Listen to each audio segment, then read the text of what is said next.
Live love is a statement I will hear repeatedly from the Lord starting from 2010. You see, in my opinion, love is the most misused word on the earth. People use it to refer to different kinds of feelings, starting from infatuation to lust to normal attraction to sexual attraction, compromise, and even hypocrisy. But you see, love still remains a word that can be defined only one way. That is the essence of the Godhead. Love is the essence of God. So when God was saying to me, live love, He was saying, live a life from the conformation to the image of Christ. You cannot attempt to live love. You cannot try to live love. You can only live love to the extent the image of God has been formed inside of you. You can only live love to the extent the image of Christ has been formed in you. You see, the conformation to the image of Christ is one message that you cannot preach except you live it. For you can never take a person through a path that does not work. God said to me in November of 2009, I've called you after the order of Catherine Kuhlman, go after her spirit. In an attempt to go after her spirit, I started listening to her messages. So you see, she was the person God used to introduce me to the message of dying.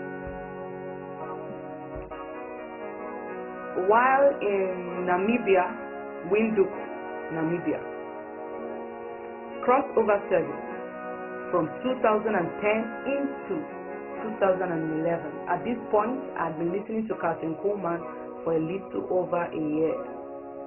12:18 a.m. While in that service, God said to me, you have pushed enough. Hand it all over to me. I fasted all through 2010. And God was saying, I pushed all through 2010. Many make progress in the kingdom by pushing.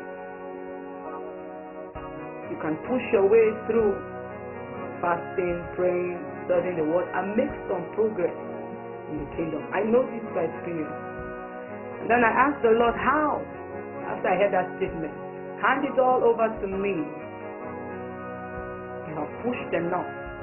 Hand it over to me. That's the actual statement. Hand it all over to me. You have pushed enough.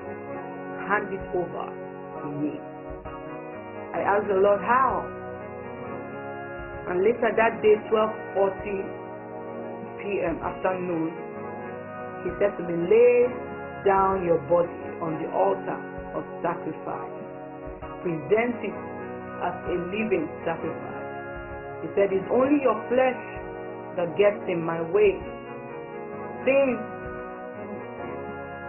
that are gain to you are lost to me. You cannot please yourself and please me at the same time.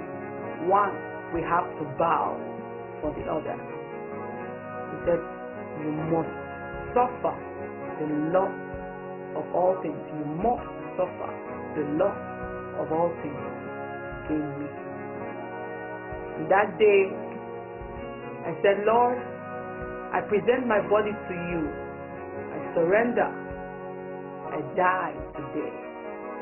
You see, I actually stood up from that place on the 1st of January 2011 feeling dead. I never knew that ahead of me was a long process, painful yet rewarding process of dying. I look back today and I'm so glad I walked this path, and I will rewalk it if need be. Though painful, yet full of glory and unimaginable reward. But you see, one thing about that day was that I said those words from a willing heart. There are many who say words like that, but they really don't mean it. God looks at you and He knows you don't mean it. Because if you really mean it, what will happen at that moment is that God will release grace to get you started on that process. And as you continue to remain willing, grace will continue to flow to you till you complete the process. Grace will always respond to willingness. Should you make a statement like I surrender and there is no grace released to you, be sure that you don't mean those words from your heart. As soon as you make such decisions, the devil will immediately suggest some things to you. Like, you mean if God says you should leave that work, your job, for example, you will leave it? You mean you will leave your boyfriend if God says you should do so? You mean you will forgive this person? You mean you will? Lots of questions. If in your heart at that point you begin to have doubt as to whether you are going to be willing to release a certain area or not release a certain area, then those words may not attract the required grace to walk with us.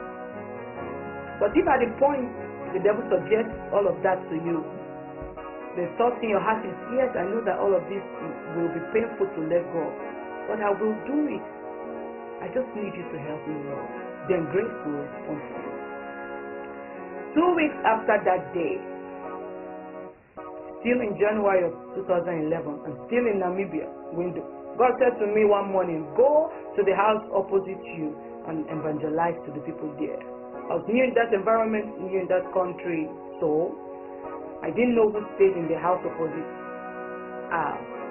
But I stepped out with my baby on my back, and I went there. I found out that there were lots of ladies living there. Some of them had children, some of them were single, just lots of ladies living in a big house.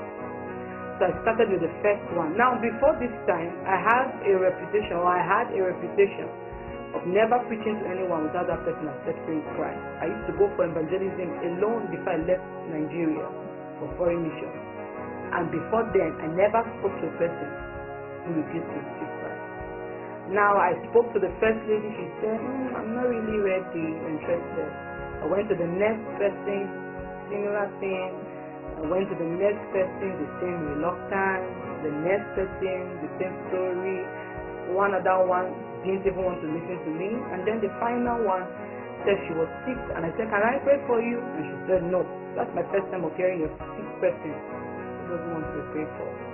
I still don't know how I managed to leave that house that day. I left the house, opened my own gate, got into my living room, put my daughter down, started complaining, Lord, I heard your voice, you're the one who sent me there, just look at what you've done to me, this, that, this. And after I got through, God left me for a while, and then He said to me, I thought you said you wanted to die. And then the next word will leave me forever changed. He said to me, a dead man is never embarrassed. This was my introduction to dying. This was my major introduction actually to dying.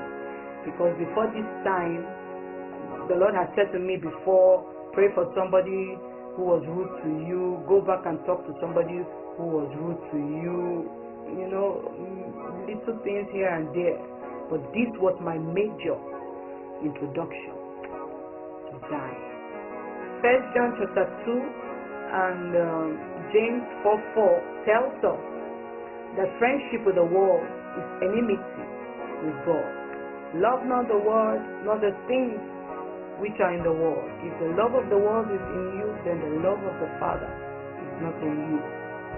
Also, Jesus himself repeatedly in Luke 9:23, Mark 8:34, Matthew 16:24, he says, if any man will follow me, he must first deny himself before he can even take off the cross.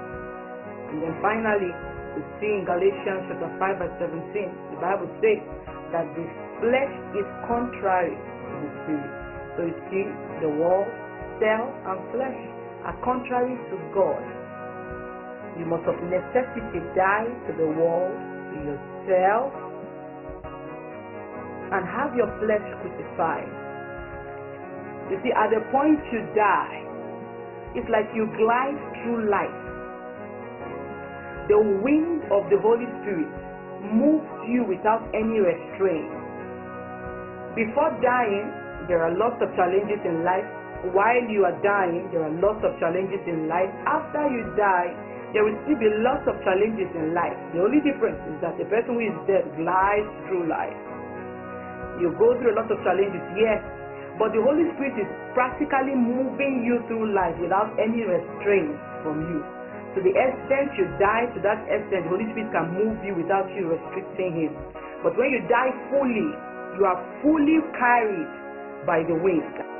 You see, after my first major introduction to dying in January of 2011, I found out that apart from freeing us from embarrassment, that there are other major things God wants to achieve while taking us through the process of death. The other is to free you from pride, to free you from fear, to put you in a position where you become absolutely dependent on Him. Meaning that He will have to free you from man, free you from money, free you from yourself, so that you can depend on Him alone.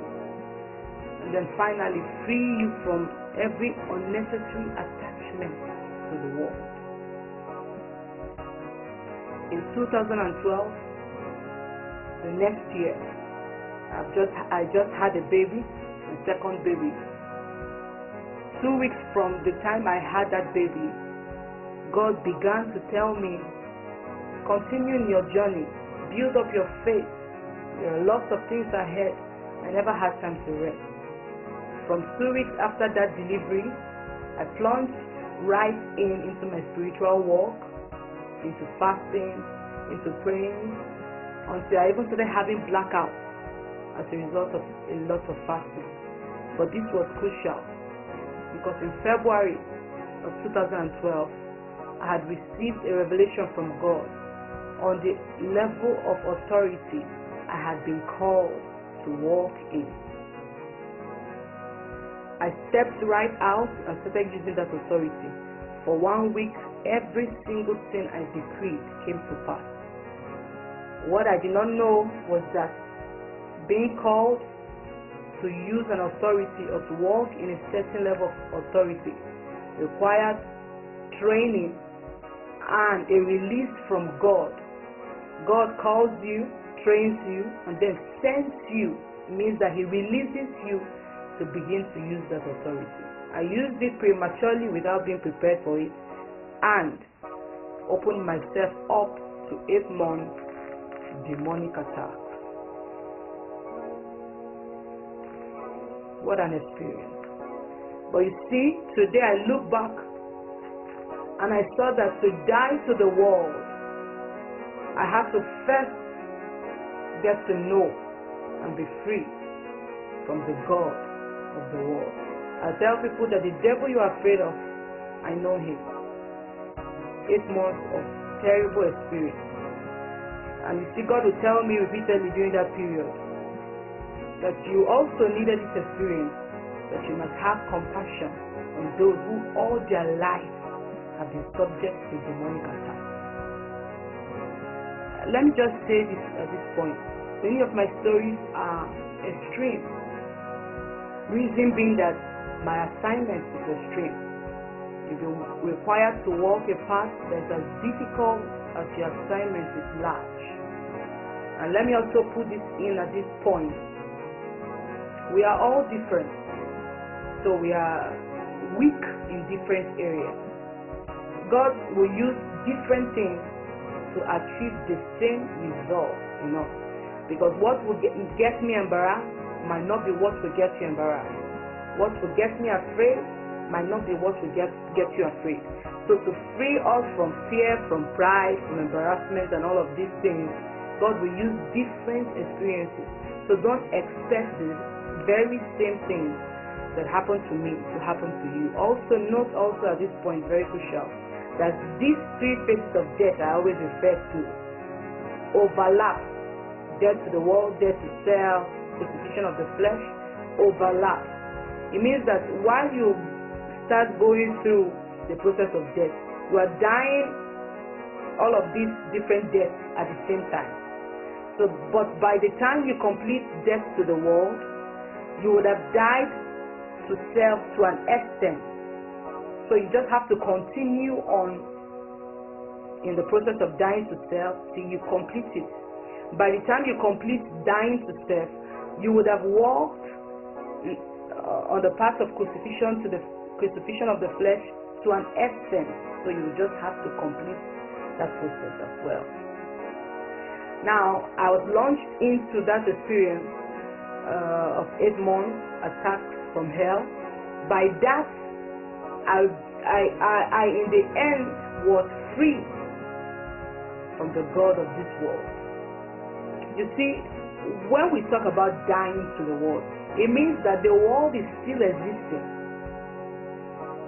but you are dead to it. A man who is dead cannot respond to the world. So whatsoever influence is coming from the world does not affect you. You live as though the world does not exist, even though the world is existing, but because you are dead to the world.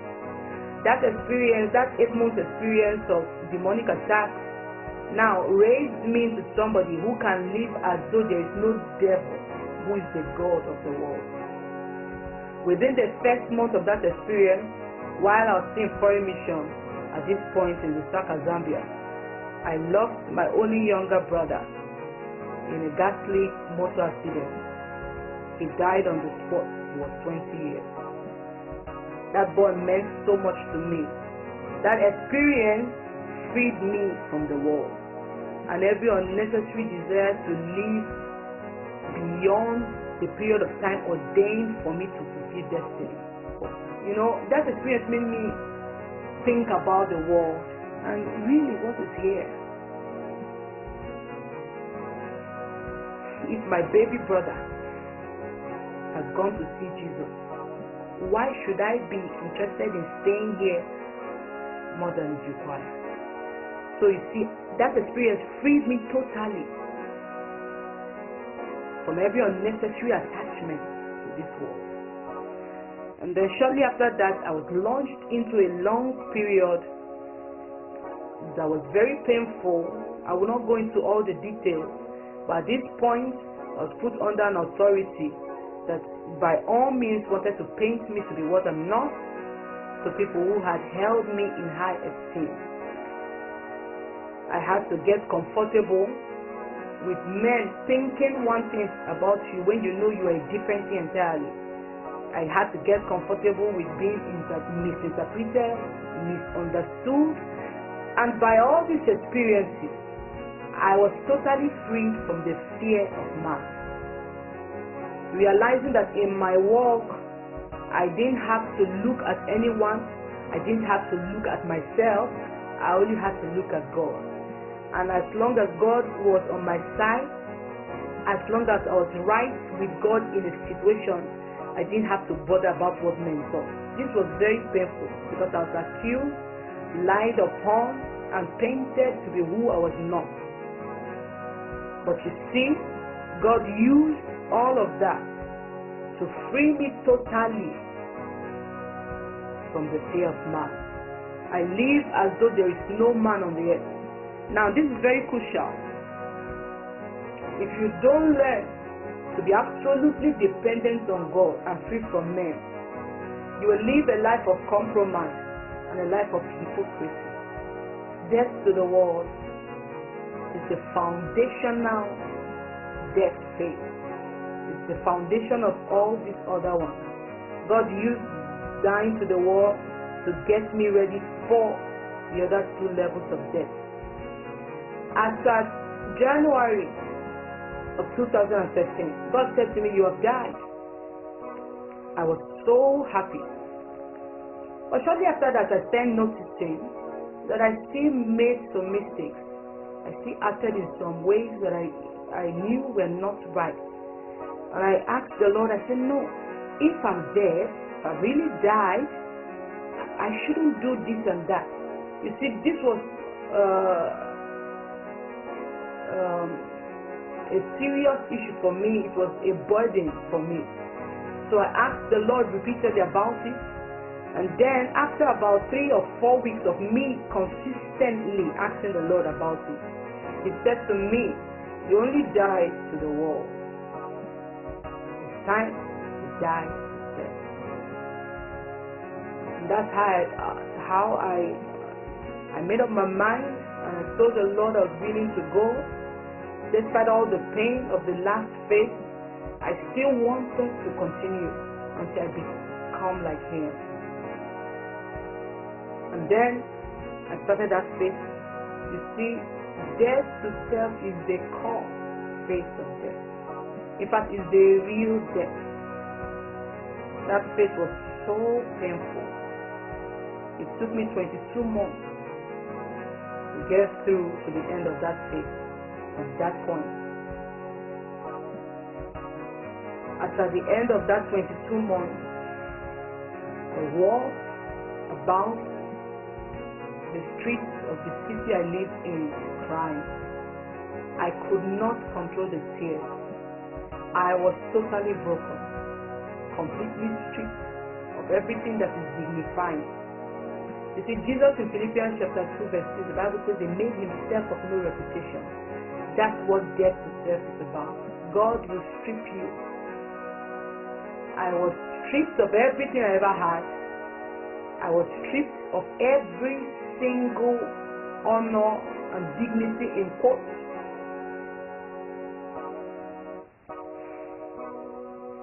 As at the time God said to me, you have completed this phase, I was wounded. You see, I noticed that after every phase, you come out victorious but wounded. Especially after this second phase. God allowed me some months to heal, because I was practically crying all the time. I was crying all the time. But I knew I had finished that phase. Then people will send messages to me and say, we saw you in a vision. You look as though you had the Lord fully inside of you. But you see, shortly after that again, I started noticing that I still made 1 or 2 mistakes here and there. I asked the Lord again, even after the last phase had been so painful. And then He said to me, Ma, your flesh has to be crucified.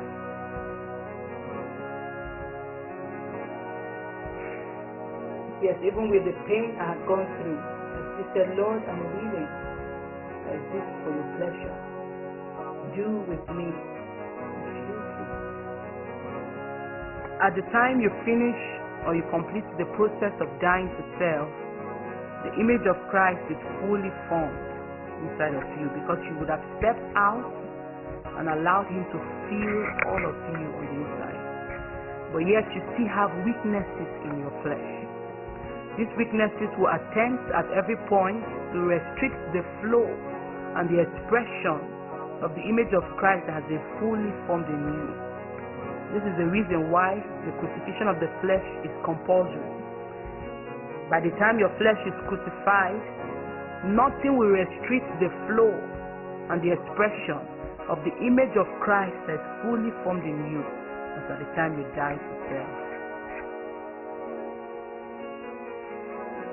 I only succeeded in getting to this third phase because I had been attached as a slave to a hunger to carry the fullness of the image of God. I could no longer be separated from it. I said this to you in Remnant Arise 7. And God had said to me that He was going to release a hunger that day. But to my shock last week, God said to me, many did not receive that. You see, the hunger to carry the fullness of God is the first grace that will flow to you as soon as you make the decision to walk the path of God.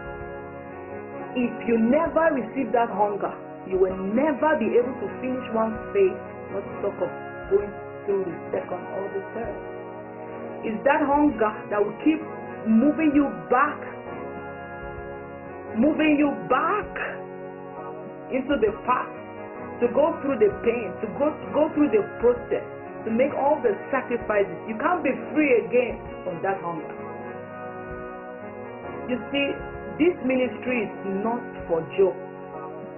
It's for the final equipping of the end-time army of God. God said to me, many missed out on it, but I'm going to give a week of grace. To my amazement, when I checked the week he said he was going to give us a week of grace, it was indeed the 5th week of this fast, which is of course starting on Sunday 29th of October up until Saturday 4th of November 2017. Sunday to Saturday, 1 week, is the 5th week in Global Remnant Fast 1, which is for 39 weeks. Now, that week, hunger will be released into the remnant group. Go for it. This is an advice. Pay attention to the 7 days between 29th of October to 4th of November 2017. If you miss receiving that hunger, then you are going to miss out on this process. That hunger will make you a slave. You will never be free until you get to the point where you are like Christ. The servant that is made perfect will be as his master, Jesus said. You will never be free until you become like Christ. I'm sure that's what you want. If you're a true part of the lost remnant, especially the remnant group of the last generation, go for that hunger. It will pour out into the remnant group. Only those who seek it will see. This leads me to my final words for today.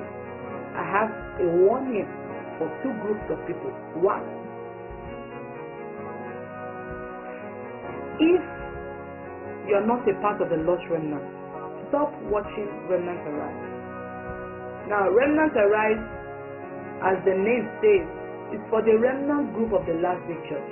And if you're not part of the lost remnant, you don't need to know what is said here. A person who is a part of the lost remnant is his sheep. You would have asked the Lord by now about this ministry, and he would have told you what to do. We are not putting out these videos for entertainment or to educate you.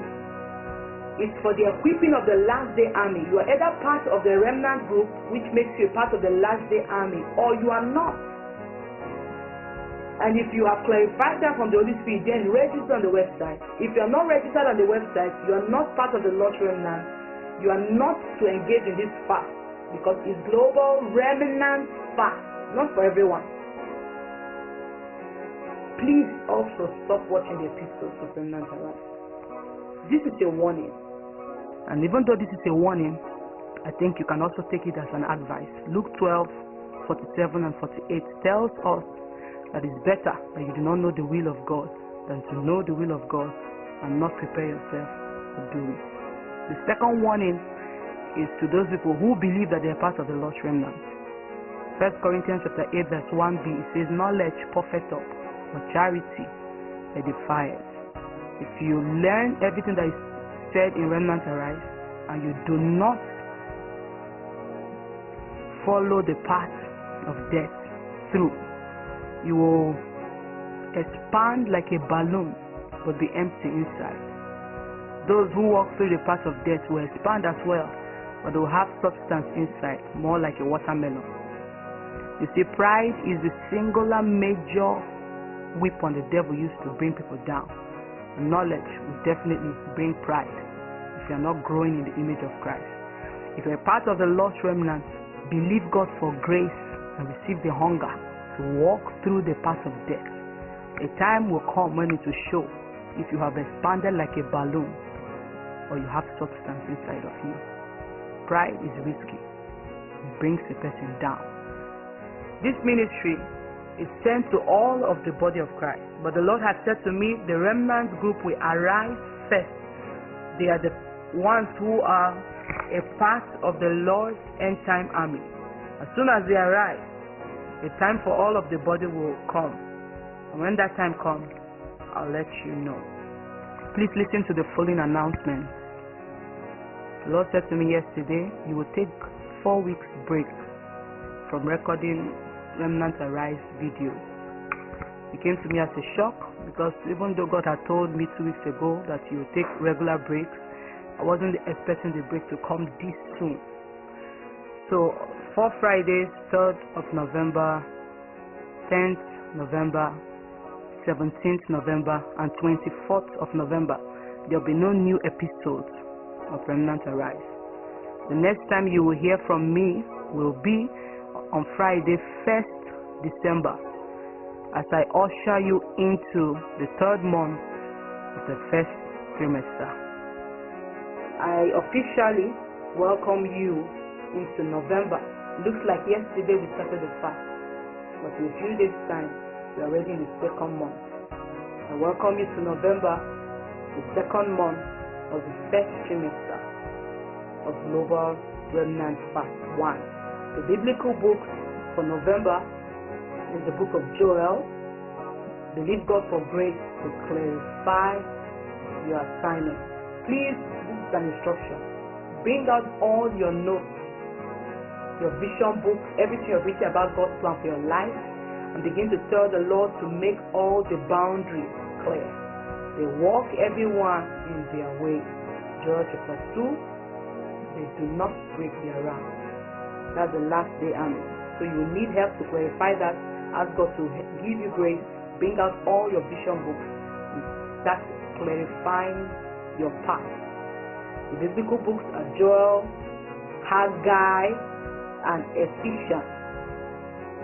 And please don't forget that on the 8th of November, which is the 2nd week in the month of November, WWW Winning Women's World, aka Women of Valor, will release the 1st episode of Weaker Vessels, Grace Vessels.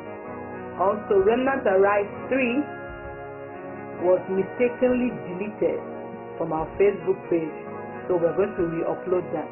I encourage that you go through all the episodes of Remnant Arise, from introduction up to today's episode, which is episode 10. We have introduction and then 1, 2, 3 up until 9. Today's Remnant Arise 9, which is the 10th episode.